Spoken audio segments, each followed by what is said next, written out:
Hello friends, स्वागत है आपका हमारे यूट्यूब चैनल केएम ट्यूटोरियल्स पर। तो फ्रेंड्स, क्लास 10th अलजेब्रा का chapter number 1 linear equation in two variable ये चैप्टर हमने स्टार्ट किया था, जहां पर हमने लेक्चर नंबर 4 पर प्रैक्टिस सेट 1.2 ये प्रैक्टिस सेट कंप्लीट कर लिया था, जो बेस्ड था आपका ग्राफिकल मेथड पर। अगर आपने वो लेक्चर नहीं देखा है तो जाके देख लेना। आज हम एक नया टॉपिक स्टार्ट करने जा रहे हैं, जिसका नाम है डिटर्मिनेंट एंड क्रेमर्स रूल। उससे पहले मैं बता दूं, ये लेक्चर आपके ज्यादा से ज्यादा फ्रेंड्स को शेयर कर देना। तो आओ चलो स्टार्ट करते हैं। तो डिटर्मिनेंट एंड क्रेमर्स रूल, सबसे पहला टॉपिक डिटर्मिनेंट, इसको डिस्कस करते हैं। तो डिटर्मिनेंट का मतलब क्या? सपोज मैंने ए डिटर्मिनेंट ले लिया, इसको कंसीडर करो ये मेरा ए डिटर्मिनेंट है। यहाँ पर मैंने दो लाइन बना दिया। ये दो लाइन का मतलब मैथ्स में क्या होता है? मॉड। तो ए बी सी डी। अब मुझे बोला जाएगा इसका मुझे डिटर्मिनेंट निकालना है, तो मैं इसका डिटर्मिनेंट कैसे निकालूंगा? सिंपली आपको क्या करना है? क्रॉस मल्टीप्लाई करना है। तो जब मैं क्रॉस मल्टीप्लाई करूंगा तो a इंटू डी, तो हमेशा याद रखना जब भी आप क्रॉस मल्टीप्लाई करोगे तो बीच में क्या आएगा? माइनस आएगा। a into D minus b into C, तो क्या होगा? A D minus B C. तो ये आपका a का वैल्यू आ गया। बट यहाँ पर आपके क्या थे? अल्फाबेट्स थे। आपको एग्जाम में क्वेश्चन कैसे आएगा? नंबर्स के फॉर्म में आएगा। तो नंबर्स के फॉर्म में आएगा तो मैं अभी आपको एग्जांपल बताऊंगा, तो आपको ज्यादा बेटर वे में समझ में आएगा। तो फिलहाल के लिए आपको सिर्फ इतना ही याद रखना है, जब भी आपको डिटर्मिनेंट फाइंड आउट करने के लिए बोले तो आपको क्या करना है? चारों नंबर्स को क्रॉस मल्टीप्लाई करना है और बीच में माइनस लिखना है। तो ये हो गया। बढ़ते हैं एग्जाम्पल्स पर। तो फ्रेंड्स, यहाँ पर मैंने कुछ एग्जांपल लिया है और इसको फटाफट सॉल्व करेंगे। तो आपको एग्जाम में ऐसे क्वेश्चंस आएंगे। तो सबसे पहला क्या है? a इज इक्वल टू, आपको दिया है 5379, ये आपको चार नंबर दिया है और आपको क्या करना है? इसका डिटर्मिनेंट निकालना है। तो आपका इसका डिटर्मिनेंट कैसे निकालोगे? अभी मैंने आपको बताया था, आपको क्या करना है? क्रॉस मल्टीप्लाई करना है। तो a इज इक्वल टू, जब मैं क्रॉस मल्टीप्लाई करूंगा तो 5 इंटू 9, बीच में क्या आएगा? माइनस आएगा। फिर क्या होगा? 3 इंटू 7, तो 5 9 जा 45 माइनस 3 7 जा 21। तो आपका ए का वैल्यू क्या आ गया? 45 माइनस 21 यानी 24। तो इतना सिंपल है आपका डिटर्मिनेंट, ये कॉन्सेप्ट। आपको कुछ नहीं करना है, खाली क्रॉस मल्टीप्लाई करना है। तो ये हो गया आपका फर्स्ट क्वेश्चन। बढ़ते हैं सेकंड क्वेश्चन पर। क्या दिया है? -8 -3 2 और 4, ये आपको चार नंबर दिए। इधर आपको सब प्लस दिए थे, इधर आपको सब इसमें आपको दो माइनस दिया है और दो प्लस दिया है। तो आपको कुछ घबराना नहीं है। आपको कैसे सॉल्व करना है? जैसे मैंने आपको अभी बताया था, क्रॉस मल्टीप्लाई आपको करना है। तो -8 इंटू 4, -8 इंटू 4, बीच में क्या आता है? हमेशा माइनस आता है। ये माइनस हो गया। अब यहाँ भी आपको माइनस दिया है, तो -3 इंटू 2, तो -3 इंटू 2, तो -8 इंटू 4 क्या होता है? -32। ये बीच में माइनस, -3 इंटू 2 यानी -6। अब -32, ये माइनस और ये माइनस क्या होंगे? प्लस हो जाएंगे। -32 प्लस 6, तो -32 प्लस 6 कितना होता है? -26। तो आपका ए का वैल्यू क्या आ गया? -26। तो थर्ड सम आपको क्या दिया है? रूट में दिया है। तो रूट में दिया है तो मैं बताता हूँ आपको कैसे सॉल्व करना है। सबसे पहले आपको क्या करना है? क्रॉस मल्टीप्लाई करना है। तो a is equal to 2√3 into 3√3, बीच में क्या आएगा? माइनस 9 इंटू 2, ये हो गया। अब a इज इक्वल टू, इधर आपको क्या दिया है? √3 इंटू √3। तो जब भी आपको रूट में आएगा, इसका आंसर क्या आता है? √3 इंटू √3। जो आपका रूट में नंबर है वही आपका क्या आता है? आंसर आता है। सपोज मैंने ले लिया √2 इंटू √2, तो उसका आंसर क्या आएगा? 2। √8 इंटू √8, इसका आंसर क्या आएगा? 8। √5 इंटू √5, इसका आंसर क्या आएगा? 5। वैसे ही √3 इंटू √3, इसका आंसर क्या आएगा? 3। तो इधर पहले क्या है आपका? 2 इंटू 3, इसको पहले मल्टीप्लाई करते हैं। 2 इंटू 3 क्या होता है? 6। बीच में इंटू √3 इंटू √3, इसका आंसर क्या आता है? 3। बीच में माइनस 9 इंटू 2, तो इसका आंसर क्या आएगा? 6 इंटू 3 क्या होता है? 18। और 9 टू सा क्या होता है 18। तो आपका ए का आंसर क्या आया 18 माइनस 18 यानी 0। तो ये था आपका डिटर्मिनेंट का कॉन्सेप्ट, काफी आसान था। आपको क्या करना है, सिर्फ क्रॉस मल्टीप्लाई करना है। तो आपका डिटर्मिनेंट का वैल्यू पॉजिटिव भी हो सकता है, डिटर्मिनेंट का वैल्यू नेगेटिव भी हो सकता है, और डिटर्मिनेंट का वैल्यू 0 भी हो सकता है। तो ये हो गया आपका डिटर्मिनेंट का कॉन्सेप्ट। उम्मीद करता हूँ कि आपको ये कॉन्सेप्ट समझ में आया होगा। बढ़ते हैं हमारे नेक्स्ट कॉन्सेप्ट जिसका नाम है क्रेमर्स रूल। तो इसको कॉपी कर लो।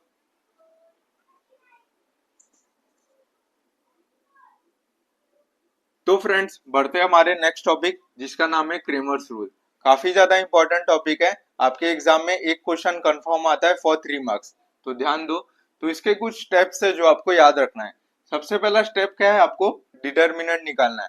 अभी जो हमने कुछ एग्जाम्पल सॉल्व किए हैं, हमने उसमें क्या किया, डिटर्मिनेंट निकाला। तो वैसे ही आपको क्या करना है, डिटर्मिनेंट निकालना है। तो ये आपका पहला स्टेप है। दूसरा स्टेप क्या है, आपको डी ऑफ एक्स निकालना है। तीसरा स्टेप क्या है, आपको डी ऑफ वाई निकालना है। ये जब मैं एग्जाम्पल कराऊंगा तो आपको सेकेंड और थर्ड स्टेप बताऊंगा। फोर्थ स्टेप क्या है, आपका एक्स और वाई की वैल्यू निकालना है। ये तीनों के हेल्प से आपको क्या करना है, एक्स और वाई की वैल्यू निकालना है।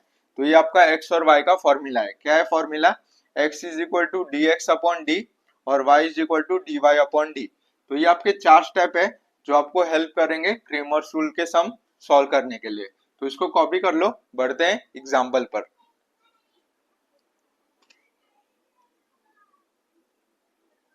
तो फ्रेंड्स मैंने इधर एग्जांपल लिया है। आपको एग्जाम में क्वेश्चन कैसे पूछा जाएगा, solve the following bye Cramer's rule. तो इधर आपको दो linear equation in two variable दिया है। तो सबसे पहले मैं क्या करता हूँ, ये दोनों इक्वेशन को मैं एक के ऊपर एक लिख लेता हूँ। तो पहला इक्वेशन क्या है, 5x plus 3y is equal to -11। ये आपका पहला इक्वेशन है। दूसरा इक्वेशन क्या है, 2x plus 4y is equal to -10। ये आपका दूसरा इक्वेशन है। अब आपको क्या करना है, इसको क्रेमर्स रूल से सॉल्व करना है। तो मैंने आपको अभी 4 स्टेप बताए थे। तो सबसे पहला स्टेप क्या है, आपको डिटर्मिनेंट निकालना है। तो सबसे पहले हम लोग डिटर्मिनेंट निकालते हैं। तो डिटर्मिनेंट कैसे निकालेंगे, आपको इधर 4 नंबर लिखना है। कौन से 4 नंबर लिखना है, जो आपको वेरिएबल्स में दिए जाएंगे। तो इधर आपके वेरिएबल्स का है क्वेश्चन में एक्स और वाई। तो आपको ये 4 वैल्यू लिखना है। तो पहला कॉलम आपका x का आएगा, दूसरा कॉलम आपका y का आएगा। तो पहला वेरिएबल क्या है x, तो 5 और 2।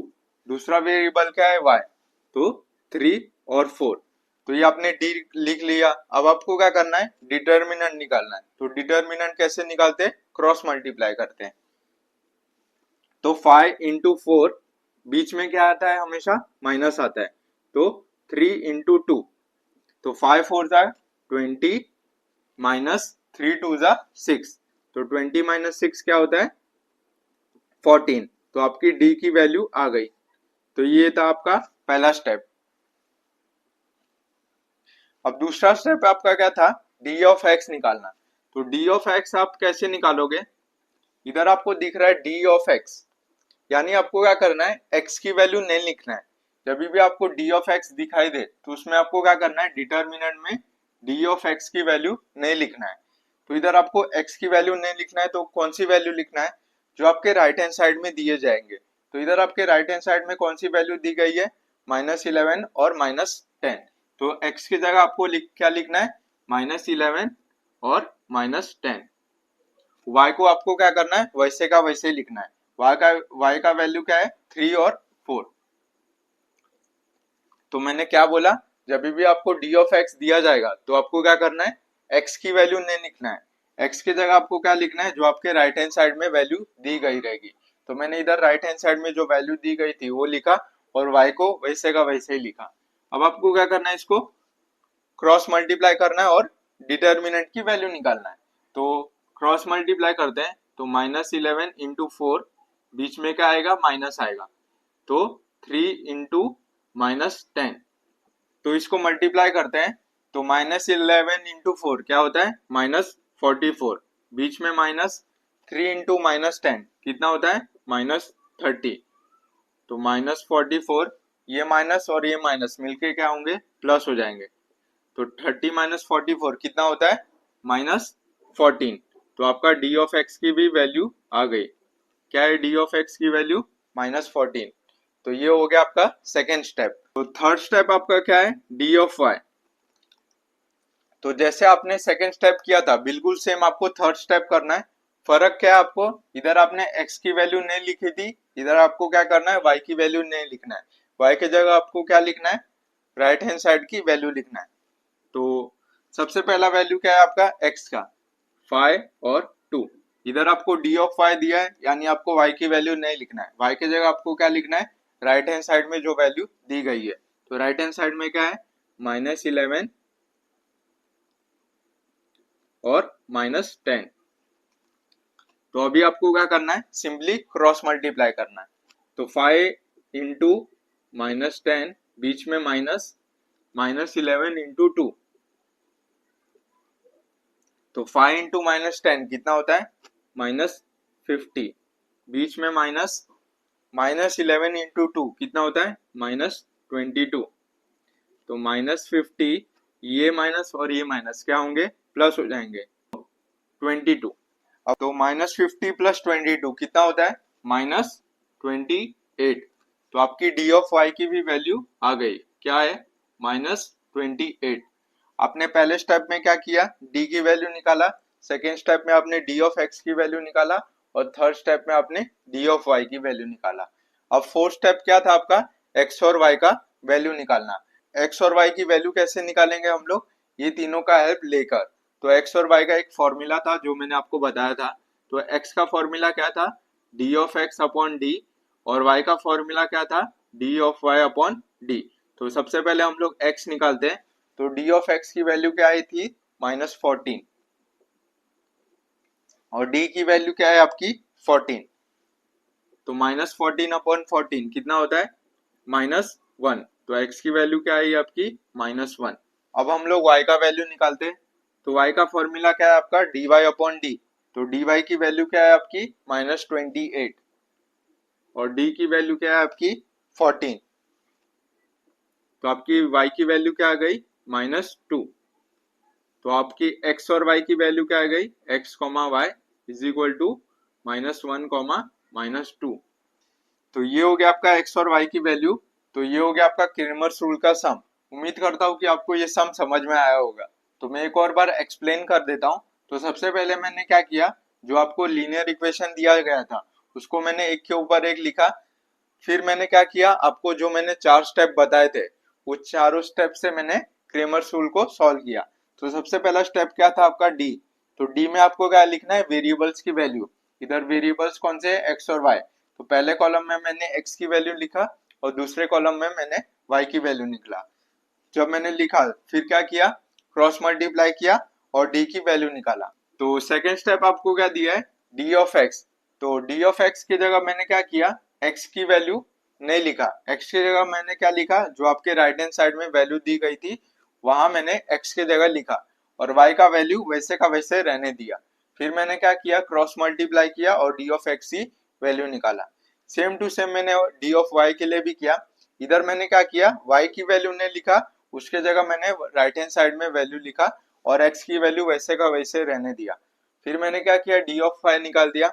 अब ये तीनों के हेल्प से मैंने क्या किया, ये फॉर्मूला था आपका x का dx upon d, y is equal to dy upon d. इसके हेल्प से मैंने x और y की वैल्यू निकाला। तो ये हो गया आपका क्रेमर्स रूल का सम। तो इसको कॉपी कर लो।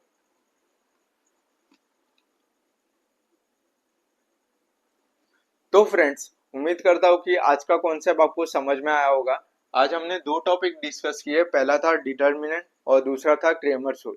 इसी के बेस पे आपका प्रैक्टिस सेट 1.3 बेस्ड है, जो हम लोग नेक्स्ट लेक्चर में देखेंगे। तो मिलते हैं फ्रेंड्स नेक्स्ट लेक्चर में, तब तक के लिए बाय बाय, जय हिंद।